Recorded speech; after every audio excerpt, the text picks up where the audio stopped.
proposal that would bring some much-needed revenue for Toronto's housing needs was before the Executive Committee at City Hall today, and that is imposing a tax on residential properties that are sitting vacant. It's something that the tenant advocacy group Acorn says needs to happen, and happen now. $39 million. A small but vocal group rallied outside City Hall this morning. They went away disappointed after a committee opted for more research before implementing the tax. Not only would taxing vacant homes bring in money to the city that could be used for affordable housing initiatives, it can also act as an incentive to landlords to fill these properties. Because people need housing. People need affordable housing, and people need it now. Acorn estimates in 2018 there were 15 to 28,000 vacant residences in Toronto. That's based on an absence of hydro and water use in those units. These properties are believed to be largely owned by investors, and research suggests that a 1% tax on those condos, apartments, and houses could raise $55 to $66 million a year in this city.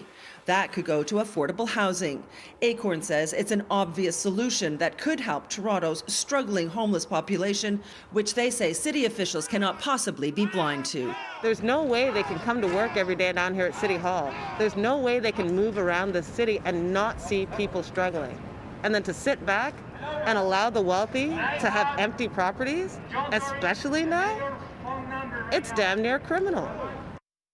This is not a new idea. Vancouver brought in the tax in 2017 and saw the number of empty homes drop by 25%. Mayor John Tory wants to move ahead with the plan. First and foremost, houses are a place to live. And so in this case, we're not saying that somebody has to live there. We're simply saying there's a choice you have. And the choice is that you can choose to own a house or a condo or any other kind of housing, and you can keep it empty and pay a tax. Or you can either rent it out or sell it and not pay the tax. And so there's a choice. The tax would not raise a lot of money in the grand scheme of things, but in these pandemic times, every little bit helps. A new report from the Financial Accountability Office of Ontario looked at the financial impact of the pandemic on all 444 municipalities in Ontario and found the negative financial impact will be $6.8 billion over 2 years, with densely populated urban areas getting hit hardest of all. Especially because of the nature of the city, is probably disproportionately impacted by social services, public health, temporary shelter, it's homelessness and that sort of thing. And the very large cities have that problem, probably more so than even the more medium-sized municipalities. A more thorough report on the pros and cons of a vacant home tax will be brought before City Council on December 16th.